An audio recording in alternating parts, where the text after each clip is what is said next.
변치 않는 사랑으로 우리를 이렇게 사랑하여 주시고, 또한 우리의 순간순간마다 어렵고 힘든 일이 있지만은 그런 어떠한 상황에서도 주님께서 결코 우리를 떠나지 아니하시고 우리와 함께 동행해 주신 것을 믿고 감사를 드립니다. 하나님, 이 시간에도 우리 기도 동지회 우리 목사님들을 사랑하여 주셔서 이 자리에 모아주시고 또한 부족한 종을 통하여서 말씀을 전하게 해 주신 것, 주님께서 사랑하시기 때문에 주의 종들을 사랑하시기 때문에 이 말씀을 주신 것으로 믿고 감사를 드립니다. 부족하지만은 이 말씀을 전할 때에 주님께서 함께해 주실 것을 믿고 감사를 드리며 말씀이 땅에 떨어지지 아니하도록 하나님 도와주시옵소서. 예수 그리스도의 이름 받들어 간절히 기도했습니다. 아멘. 반갑습니다. 승리하셨습니다. 오늘 말씀은요, 계시록에서 한번 보겠습니다. 계시록 2장 1절부터 5절까지 말씀을 봅니다. 7절까지 그냥 읽겠습니다. 같이 읽습니다. 에베소 교회 사자에 편지하라. 오른손에 있는 7뼈를 붙잡고 7 금촛대 사이를 거니시는 이가 이르시되, 네가 내 행위와 수고와 네 인내를 알고 또 악한 자들을 용납하지 아니한 것과 자칭 사도라 하되 아닌 자들을 시험하여 그의 거짓된 것들을 내가 드러낸 것과 또 내가 참고 내 이름을 위하여 견디고 게으르지 아니한 것을 아노라. 그러나 너를 책망할 것이 있나니 너의 처음 사랑을 버렸느니라. 그러므로 어디서 떨어졌는지를 생각하고 회개하여 처음 행위를 가지라. 만일 그리하지 아니하면 회개하지 아니하면 내가 네게 가서 네 촛대를 그 자리에서 옮기리라. 오직 내게 이것을 행하노니 있으니 네가 니골라당의 행위를 미워하는도다. 나도 이것을 미워하노라. 귀 있는 자는 성령의 교회들에게 하시는 말씀을 들을지어다. 이기는 그에게는 내가 하나님의 낙원에 있는 생명나무의 열매를 주어 먹게 하리라. 아멘. 오랜만에 여러분들 얼굴 보니까 반갑습니다. 또 새로운 얼굴들도 이렇게 있고 하니까 이 기도회가 점점 더 젊어지는 것 같고 더 부흥되는 것 같습니다. 오늘 말씀은 처음 사랑을 회복하자라는 그러한 말씀으로 전하고자 합니다. 시대가 시대죠. 정말로 지금 우리가 처해 있는 현실을 보면은 너무 정말로 암담하기까지 합니다. 왜냐하면은 이렇게 세상이 돌아가는 걸 보면은 정말로 점점 인본주의다가 물질 만능주의, 그런데다가 또 이 우리나라의 현실을 보면은 노령화되고 또 도시 중심으로다가 이렇게 인구가 몰리다 보면은 농촌은 자꾸만 이렇게 노령화되고 인구가 줄어들게 되는 그런 현상을 우리가 목격하지 않습니까? 이러한 현실 속에서 더군다나 농촌 교회를 보면은 주일학교가 없어진 교회도 많고, 또 주일학교가 있다 하더라도 서울도 마찬가지예요. 서울도 교회 학교가 엄청 줄어들었어요.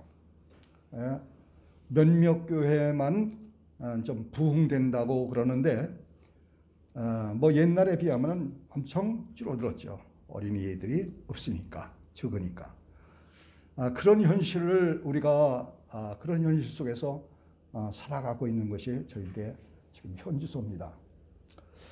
자, 그런데 우리가 목회자로서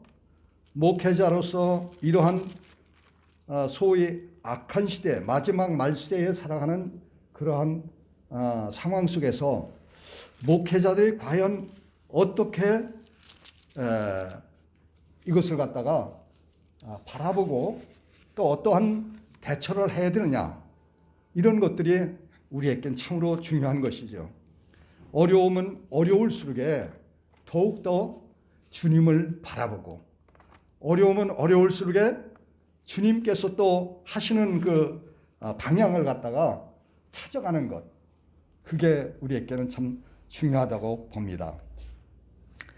여기에서 주님께서 다른 것보다도 먼저 무슨 말씀하냐면은 처음 사랑을 잊었다. 처음 사랑을 잊었다라는 말입니다.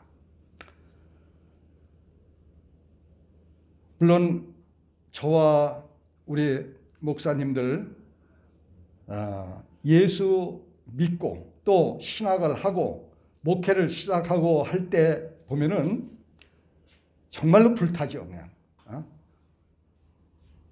이 세상을 내가 내 것이다 하는 그러한 아주 포부를 가지고 목회를 시작하기도 하고, 또 저는 처음에 예수를 믿게 된 것이 43살에 믿었으니까, 그때 이제 그 처음 주님을 만나고 이렇게 했을 때는 정말로 너무 좋더라고요. 너무 좋고, 야, 주님이 나와 함께하고 주님이 나를 갖다 승리케 하고 주님이 나를 사랑하시니까 내가 갖고 있는 그 저기가 모든 세상을 이길 것 같아요. 그냥 모든 세상의 승리자 같아. 그래서 이제 신학이라는 것을 내가 시작했는데 내가 한 것이 아니다. 사실은 하나님이 부르셨기 때문에 그렇게 된 것이지만은, 그래서 그 사랑을 갖다가 이게 주님의 사랑이 아니면은 모든 것을 할 수 없겠구나 하는 그런 생각까지도 가지고, 그래서 주님을 사랑하는 마음 가지고 목회를 시작했습니다.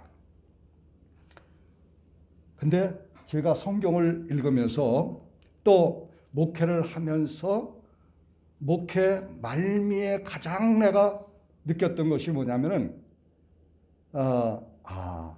목회자는 사랑이 있어야 되겠구나. 사랑이로구나. 사랑이 없으면 아니나 울리는 꽹과리가 아무것도 아니오구나. 믿음을 강조하고 능력을 강조하고 뭐 신윤이 무슨 뭐 병고침이 해갖고서는 막 이렇게 하지만은 이 목회자에게 있어서 주님의 사랑이 없으면 이건 아무것도 아니었었구나 하는 것을 점점 느끼게 되었습니다. 그것이 바로 우리 목회자는 시행착오를 거쳐가는 것 같아요. 시행착오를.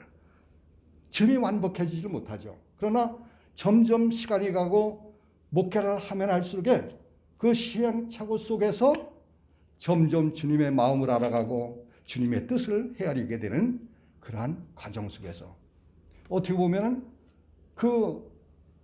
이 목회자의 그 실패 속에는 성도들의 피해가 가지 않았나 하는 그런 것들을 갖다가 생각해 보기도 했습니다. 제가 이 말씀을 보면서 요한복음 21장을 이렇게 또 봤어요. 한번 21장을 한번 볼까요? 21장을 이렇게 관심을 들여서 봤는데 21장에 보면은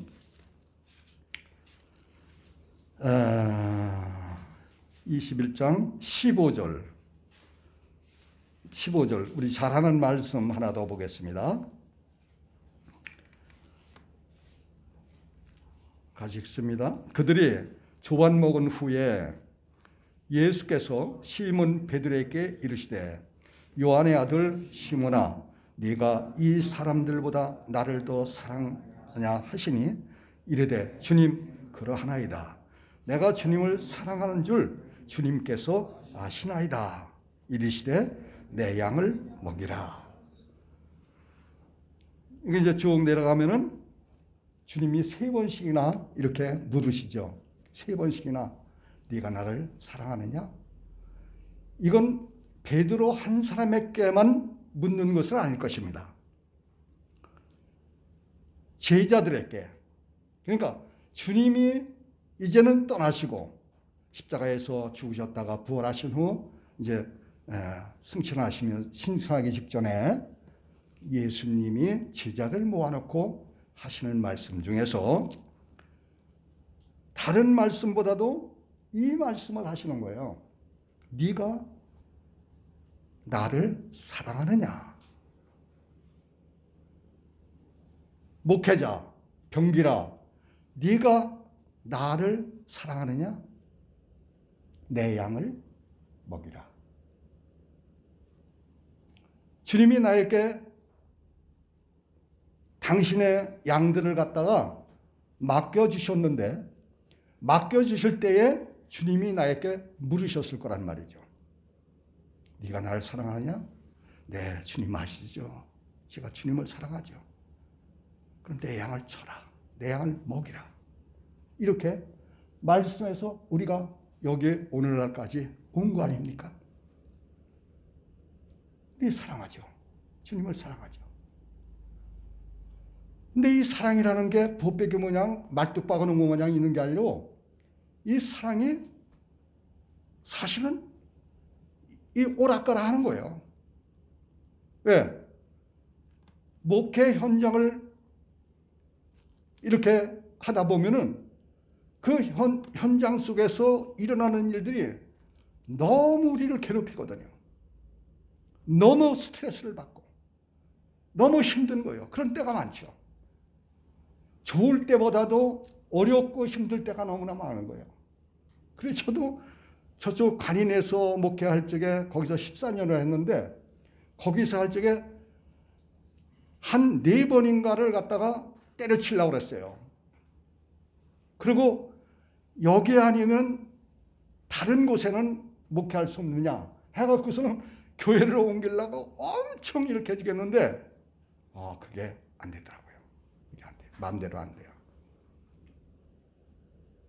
그게 뭐냐면은 가만히 그 지나온 것을 가만히 생각해 보니까 내가 그때 주님에 대한 내 사랑을 주님께서 나를 사랑하시고 내가 주님을 사랑한다는 것을 더 깊이 좀 생각하고 이렇게 묵상하고 주님을 갖다가 알았으면은 내가 그러지는 않았을 텐데 하는 그런 생각을 해왔어요.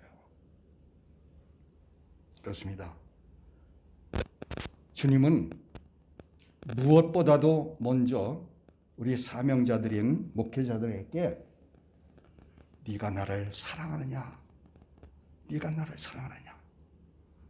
사랑이 너희 목회의 원동력이니라 라고 말씀하시는 거예요. 그럼 지난날의 목회 현장을 내가 가만히 돌아보면은 내가 하나님의 사랑을 내가 받았으면은 그 사랑을 가지고 그것을 사용해야 되잖아요. 그것이 나가야 되잖아요. 그런데 목회를 하다 보면은 어떤 성도가 말썽을 부리고 무슨 문제를 일으키고 말을 안 듣고 이렇게 되면은 막 짜증이 나고 그를 갖다 정죄하고 절에 갖고선 되나 말이지 아무리 저렇게 가르쳐도 도무지 잘하지를 못하고 저렇게 기형아가 돼 갖고선 말이지 대들기나 하고 이렇게 되는가 하고서는 막 짜증을 내고 막 그냥 정죄하고 이랬던 거. 심지어는 단에서 설교를 할 때 막 소위 친다고 그러죠. 친다고. 그런 설교도 몇 번 한 것 같아요. 그런 것을 생각하면서 목회자가 정말로 필요한 것이 주님의 사랑이 아니면 안 되는 거구나. 그것을 점점 깨달아가고 느끼게 되는 겁니다. 사랑이 없이는 아무것도 아니라면 돼. 그러면 사랑은 우리가 하나님의 사랑을 갖다가 어떻게 그것을 갖다가 유지하면서 살아갈 것인가? 사랑이 있으면 오래 참을 수가 있고, 사랑이 있으면 이길 수가 있습니다. 정죄치 않아요. 허물을 덮어주기도 해요. 그런데 이놈의 사랑에 메말라 버리면 짜증이 나고 현실 속에서 그냥 묶여버리는 거예요. 거기에. 응? 내가 이 목회를 해야만 되는가? 하면서 그냥 아주 이렇게 저기는 그런 적이가 여러분은 모르겠어요. 나는 그런 것이 있었습니다.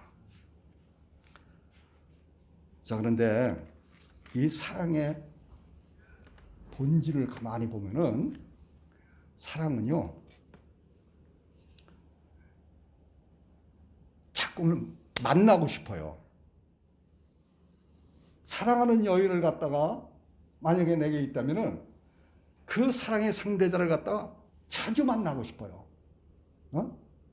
그리고 그 연인만 생각하면은 무엇이든지 할 수 있을 것 같아요.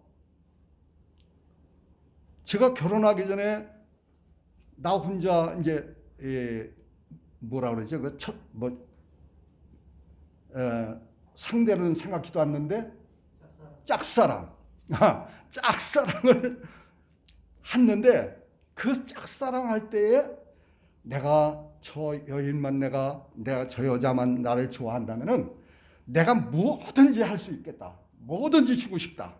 뭐든지 하고 싶다 하는 그런 마음이 속에 있는 거예요. 그게 뭐예요? 자기 희생이죠. 자기 희생.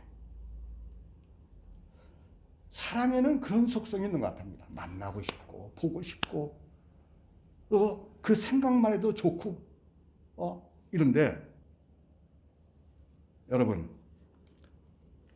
목회하면서 어떻습니까? 예수님을 사랑해요. 하나님을 사랑해요. 사랑하면은 예수님 만나야지. 기도해야지. 예수님 만나서 사귀어야지. 기도해야지. 그리고 그 시간이 아깝지를 않고 그 시간이 너무 기다려지고 늘 그렇습니까? 그렇지 않을 때 억지로 와서 그리고 주일날 주님 말씀을 전할 때에 그 주님의 말씀을 전할 때에 오늘 주님을 만나야지. 성도들에게 주님을 만나게 해야지. 내가 주님을 그 사랑을 전해야지 하고서는 기쁨으로 그것을 갖다가 감당했었나요? 저는 그래요. 주일날은 아주 어떤 때는 그냥 아주 조바심이 나요. 내가 어떻게 이 주일날 말씀을 전하고 성도들에게 무슨 말씀을 해야 될까 하고서는 기쁨보다는 두려움이 더 많아요. 찬송을 하더라도 주님께 나에게 주신 그 사랑이 너무나 고마워서 내 속에서 자원하는 마음, 사랑하는 마음으로 주님께 드려진 찬송, 그것이 과연 우리의 삶 속에서 얼마만큼 유지되어 왔는가.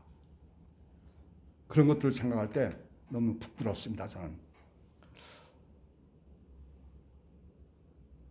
그래서 성도들이 나는 그런데 성도들이 찬송을 부르는 거 보면은 맹탕이야 그냥. 이건 뭐 찬송을 부르는 건지 외우는 건지 얼굴 표정들을 보면은 그냥 은혜를 받았는지 은혜가 있는지 도무지 짜증만 나는 때가 있어요. 예배 드리면서. 그런 걸 생각하면서 이제 나 자신에게로 돌아옵니다. 나는 그런데 저들은 그런데 나는 어떤가?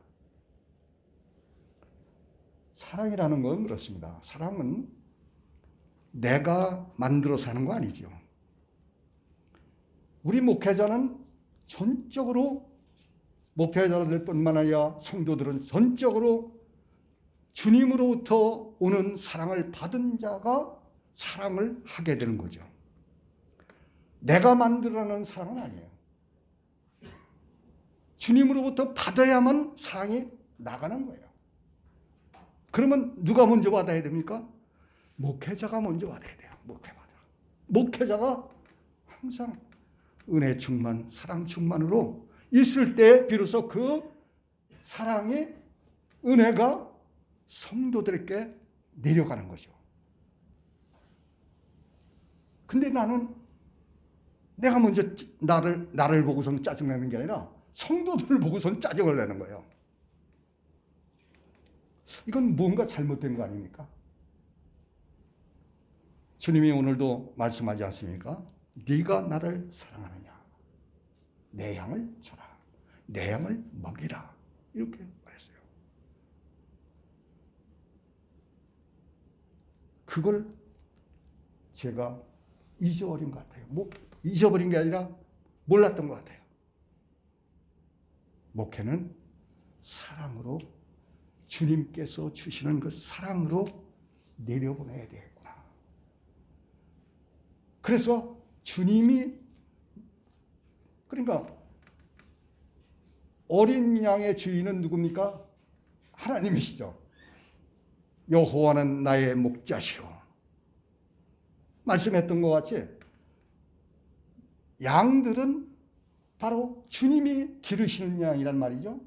주님이 기르시는 양이에요. 내가 기르는 양이 아니고. 주님이 기르시는 양에 우린 잘 알잖아요. 주님의 양이라고. 그런데 사실은 그 명백한 사실을 갖다가 잊어버리고 마치 내 양인 것처럼 이렇게 생각해서 내가 책망하고 내가 정죄하고 내가 판단하고 내가 이렇게 지겠던 것, 이런 것들이 사실은 내 자신에게 하나님의 사랑을 채우지 못해서 그런 현상이 나타난 것이 아니냐 하는 그러한 반성 아닌 그러한 자책감을 가져본 적이 있습니다. 갖고 있습니다. 지금도 그래요.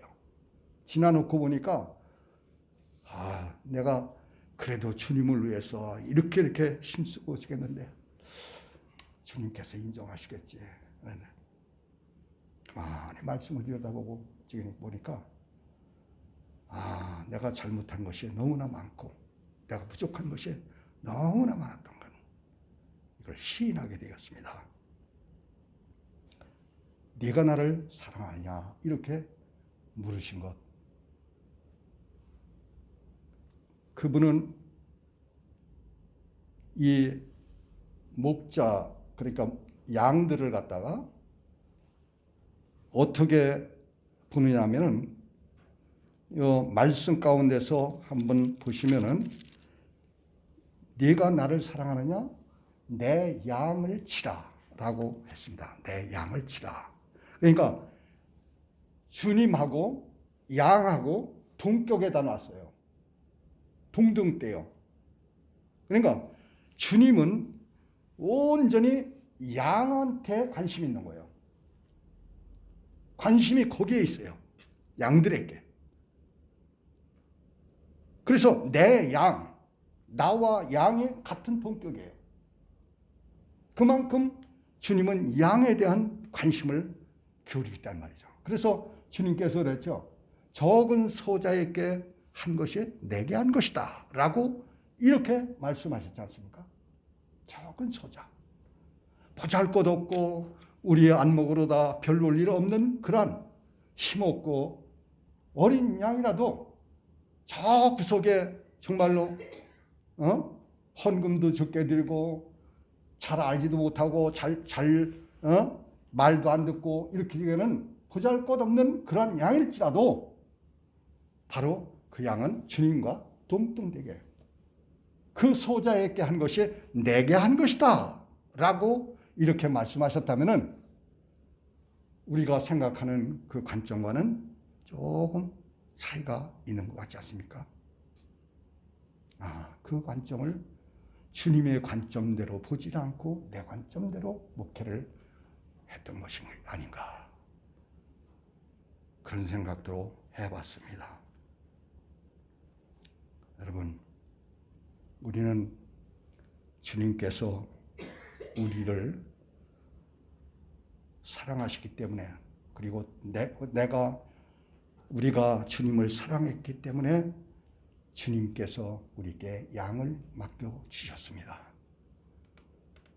양이 많고 적고 하는 것은 그거는 후에 가서 주님께서 판단을 일으키지만은 우리는 거기에다 관심 두기보다 현재 우리가 목회를 하고 있는 그 양무리에 대해서, 10이면 10, 5이면 5, 20명이면 20명, 100명이면 100명, 거기에 대해서 내가 얼마만큼 그들을 갖다가 주님의 사랑으로 이렇게 전달되게 했는가를 우리가 깊이 생각해 봐야 할 그러한 문제라고 생각합니다. 지난번에 텔레비를 보다 보니까 한국에 있는 어떤 어머니가 딸을 갖다가 미국에 유학을 보냈습니다. 그런데 유학을 보내놓고 날마다 교회 가서, 성전에 가서 정말로 기도하고 이 딸을 무사히 거기서 생활하게 해주시고 또 안전하게 지켜달라고, 그리고 공부도 잘해서 성공해서 돌아오게 해달라고 이렇게 기도했겠죠. 근데 어느 날 좋은 소식보다 나쁜 소식이 왔습니다. 이 딸이 교통사고를 만나갖고 식물 인간이 되었다는 거예요. 그래서 놀래갖고서는 비행기를 타고서는 미국에 가서 보니까 딸은 침대에 누워서 완전히 식물 인간이 되어 있어요. 그러면서 의사의 말이 오래 가지 못하겠습니다 하는 거예요. 하늘이 무너지는 것 같죠. 처음에는 막강 내가 어떻게 하나님 앞에 기도했는데 하나님은 이렇게 이 지경까지도 만나게 했는가 하고서는 막 원망하는 그런 마음이 막 몰려들고 그러니까. 근데 시간이 갈수록 하나님께서 그를 갖다 위로해 주셨습니다. 그러면서 이 사랑이라는 단어에서 그는 거기에서 그런 생각을 해봤습니다. 우리 딸이 이제 죽으면은 천국의 하나님 품에 안길 터인데 여기서 할 일이 내가 최선을 다해서 사랑하고 딸을 위해서 할 일이 무엇인가라고 이렇게 생각했는데, 그가 평소에 가지고 있던 생각대로 그 딸의 시신을 갖다가 그 살아있는 그 장기를 갖다가 기증하는 쪽으로다가 결론을 맺었어요. 그래, 딸의 시신의 일부들을 갖다가 필요한 사람들에게 기증을 하자 하는 그런 쪽으로다가 이렇게 해서 거기에서 기증을 했어요. 그래갖고서는 32명이라는 사람에게 이 장기가 기증이 되었습니다. 딸 시신에 살아있는 부분, 젊었으니까 많이 이제 저기를 했겠죠. 그래서 이제 줬어요. 그래서 돌아왔죠. 돌아와서 얼마를 지난 후에 미국에서 이런 연락이 왔어요. 장기를 기증한 한 사람이 그 부모를 좀 만나고 싶다고, 너무 고맙고, 그래서 그 여자가 누구냐면은 미국 사람인데 32살 먹은 미국 여자인데 심장을 저긴 거예요. 기증받은 거예요. 심장을 기증받아갖고 다시 새 생명을 찾았습니다. 그래서 지금은 아주 건강하게 일으키시겠다고 소식을 전해오고 가능하면 좀 만나 뵙으면 하겠다고 그래서 그래서 시간 내서 찾아갔죠. 찾아가면서 곰곰이 생각하는 거예요. 내 딸을 가진 그 여자가 어떤 모습일까? 근데 그 여자는 보나마나 미국 사람이에요. 한국 사람이 아니고. 이 코도 다르고 뭐 눈도 다르고 뭐 키도 다르고 그러겠죠. 그러고서는 기대를 잔뜩 갖고서 이제 저기서 딱 서로를 만났습니다. 근데 만나는 순간 그 외국 사람을 만나는 그런 기분이 전혀 없고 자기 딸을 대하는 것과 같은 그러한 감정이 막 들어오는 거예요. 막 너무 반갑고 너무 기쁜 거예요. 마치 딸이 걸어오는 건 뭐야 전혀 다른데도 하나님의 사랑이 이런 것이로구나. 하나님이 사랑을 하는 자에게 사랑을 이렇게 보답해 주시는구나. 너무 기뻤다는 거예요. 그래서 예수 믿는 사람은 다르구나. 죽는 그런 순간에도 이렇게 다르구나 하는 것을 느꼈습니다. 근데 또 제가 그것을 보면서 느낀 게 또 하나 있어요. 그게 뭐냐면은 하나님이 우리를 볼 때 저 모양이 아닐까? 저 마음이 아닐까? 하는 마음이 드는 거예요. 우리가 바로 기증받은 자란 말이죠. 예수님의 심장을 기증받았어요. 우리가 받은 거예요. 그래서 주님의 심장을 우리가 기증받았기 때문에 죽을 수밖에 없는 우리가 다시 새 생명을 얻었잖아요. 새 생명을 얻은 거예요. 그러면 하나님이 우리를 만날 적에 무슨 마음이 들까? 어떻게 볼까? 저 한국 사람이고 코 납작하고 눈 찢어졌으니까 저는 저기로 볼까? 아니에요. 그게 아니더라고. 하나님이 자기 아들을 본 것처럼 우리를 보실 거란 말이죠. 그렇겠구나. 그러면서 하나님께서 이렇게 우리를 사랑하시고 아끼고 마음에 늘 품고 계시는 그런 하나님의 사랑이 우리에게 향하신데 과연 우리의 모습은 하나님 앞에 어떻게 비춰졌을까? 그와 같이 그런 사랑을 받은 제가 하나님을 대할 적에 하나님의 그 원하시던 보던 그 어머니의 마음과 같이 자기 딸을 보는 것 같이 그렇게 기뻤다고 그랬잖아요. 그러면 자기 딸을 보는 것 같이 그 사람 모양으로다 우리가 하나님이 우리를 볼 때 우리 속에서 나타나는 그런 정의들이 그렇게 보여질까? 아니면 얼마만큼 보지 않던 그런 부모님을 만나는 그 어색함 같이 그냥 신도 그냥 본두만동하면서 이렇게 되는 그런 모습으로 다 비춰질까 하는 다른 게 아니라 내 모습이 내가 하나님 앞에 비춰질 때 어떻게 되겠냐 이거죠.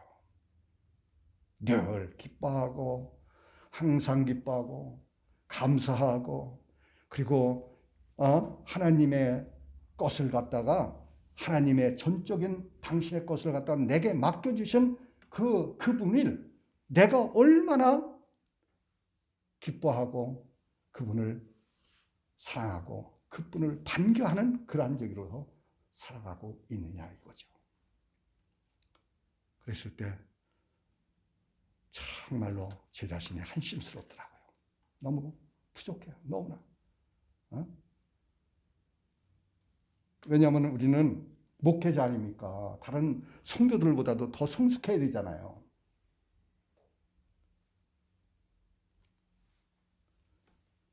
그것이 너무나 부끄러운 거예요.